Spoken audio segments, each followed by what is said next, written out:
Okay.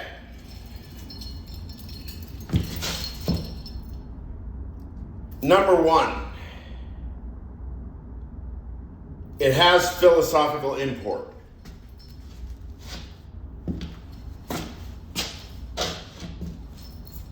It has philosophical import. However little I know,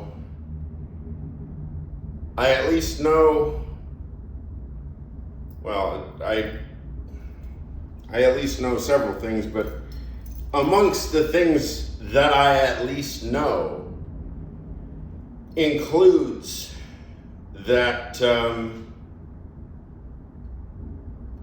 this is philosophy. What I'm doing right now is philosophy. Perhaps even if for no other reason than that I say it is. Now, well, are you going to take my word for it? Again, I have to, it's hot.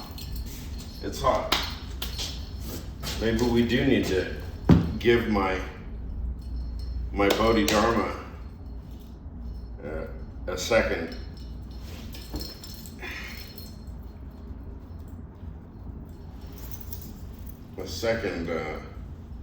chance.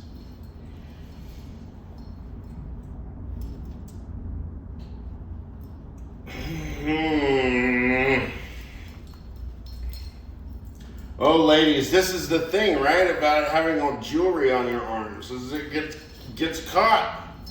It gets caught on the threads, right?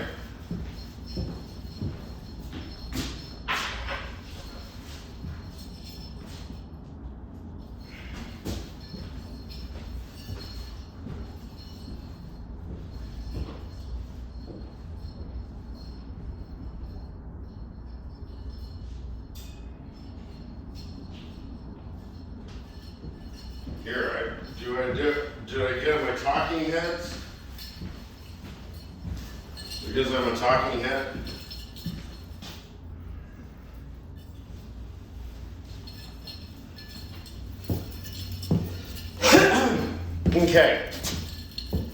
Okay. In other words, some dude that gets on your screen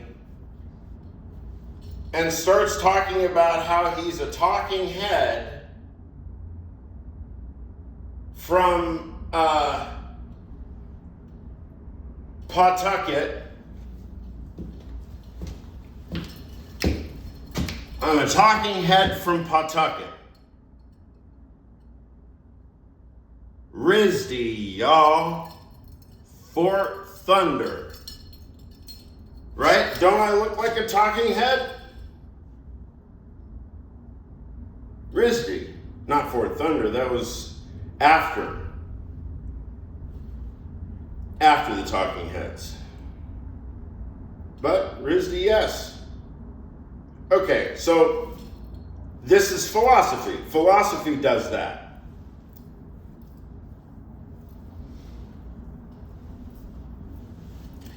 Now, historically, what was the other part? This is philosophy. And the other part, number 2 part, is that y'all who do know me, you know me. So I'm trying to judge how exactly uncanny, where the uncanniness is, if there's uncanniness. Like, is there anything? Yeah, like maybe the jewelry is like, whoa, dude, what's up with all the crosses, dude?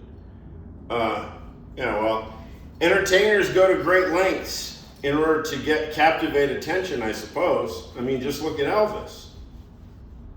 Just look at any big entertainer. I mean, why do you think they look so ridiculous?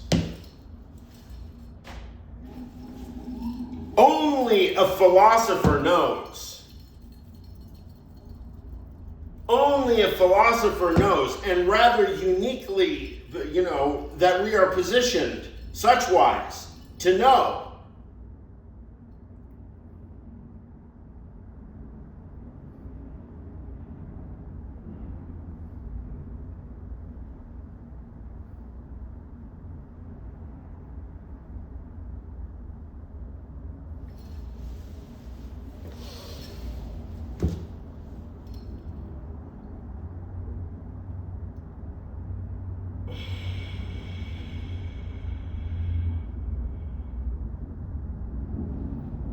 I mean, philosophers are uniquely positioned to notice many things, but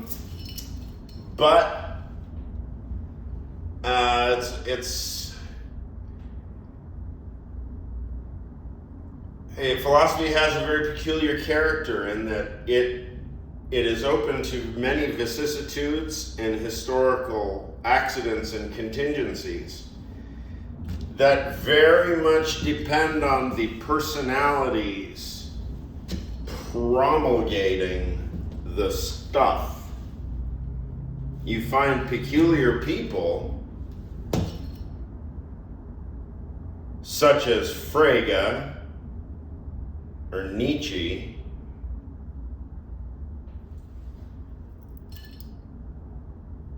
or Derrida, or Foucault, or Deleuze, or Peggy Camuff, or James Higginbotham.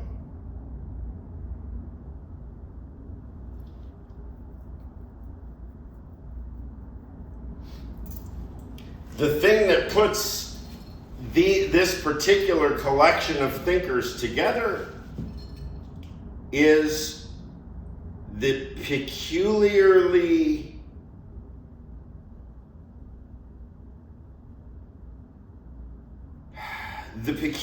hyper-specificity of each their individual particular theoretical commitments.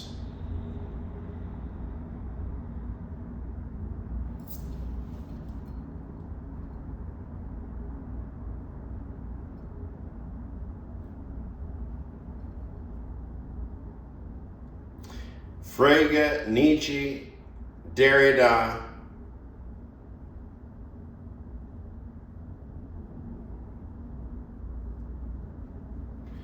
Peggy Camuff, James Higginbotham.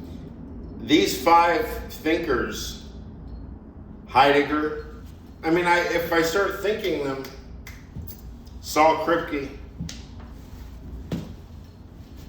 David Lewis, David Chalmers, Hartree Field. What happens is, now these are all quite highest level philosophers.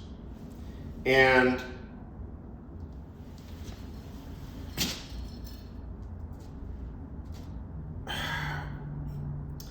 for one reason or another, they wind up the way they are as powerful thinkers with a very powerful individual subjective voice that isn't a stylistic thing only, but it has to do with drive.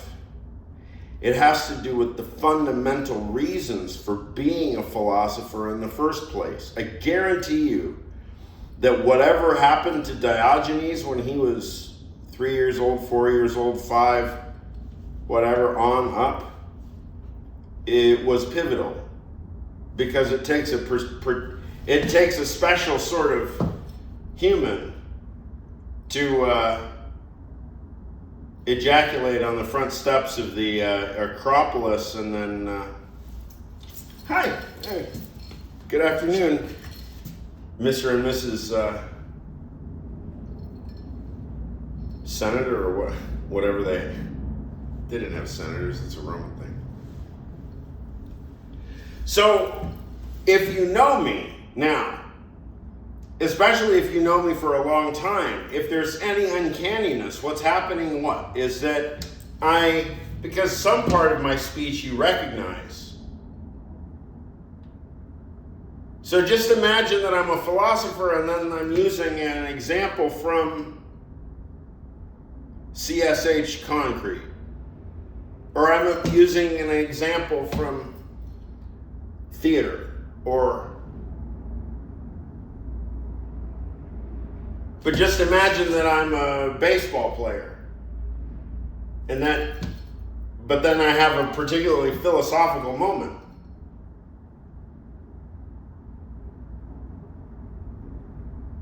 Or I'm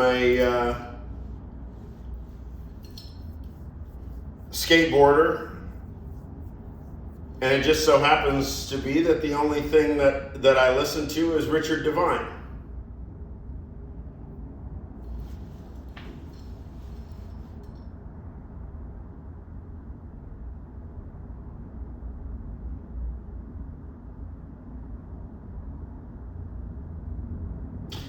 If we go back to I love this section in Nathan Fielder Rehearsal where he's talking about the distinction between what belongs in the cockpit and what is properly considered outside the cockpit analysis. And because of the fact that Nathan Fielder goes in very in depth into like the dating life of a particular co-pilot or more, really, it's a major part of the show. The love life of a actual co-pilot of a commercial airline. So I find it fascinating that I know I already said this, but that Fielder is able to so readily make the distinction qua object, scientific object, but he's not willing to bring the full direction of the logic inward toward the phenomenological background itself. Then he would realize that he's artificially partitioning regimes of rehearsal, regimes of scriptedness. Of course, I mean, he realizes that this is his method. But again, my question is, what about the question of rule following as such? I mean, according to whose worldview are humans walking around following scriptive rules? I mean, it's educational for somebody like me to see how deeply Fielder is into his own approach and way of thinking, because then I can understand how different it is from mine. I mean, there's almost no resemblance between Fielder's way of thinking and my own, even though we're both fairly analytical. The difference is that in order for Fielder to proceed, he demands a script. And I'm the opposite. I mean, it's probably not simplistic like that, but I mean, as a thought experiment, just like, let's say it's not me, but somebody else, or just a hypothetical person. What would be the opposite of the person who always demands that there be a script to be following, whether it's the script of a co-pilot who doesn't speak his mind, or whether it's the script of a co-pilot named co-pilot Blunt who speaks his mind.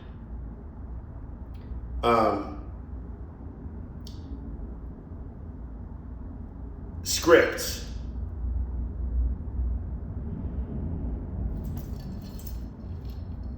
The opposite of scripted behavior is unscripted behavior. Unscripted behavior, of course, doesn't fall into any particular discourse. And if you know who I am, most of what you notice is familiar, except that something might not seem familiar. Here's a thought experiment. I wonder then how long I've ever been allowed by any non-philosopher, because only a few philosophers have ever even let me talk, which I find fascinating. I mean, you got this, I mean, somebody shows up in your face starting asking questions about obscure footnotes, and you don't bother to have any conversation with them. You know, I can count the number of philosophical conversations that I've had, aka conversations that have lasted, say, longer than 10 hours at a stretch.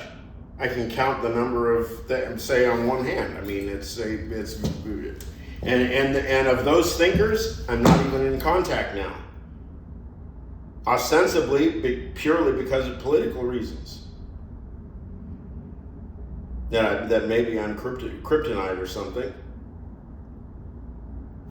I mean, it'd be logical. I don't know why I wouldn't be kryptonite. Why would anybody want to associate with me at this point?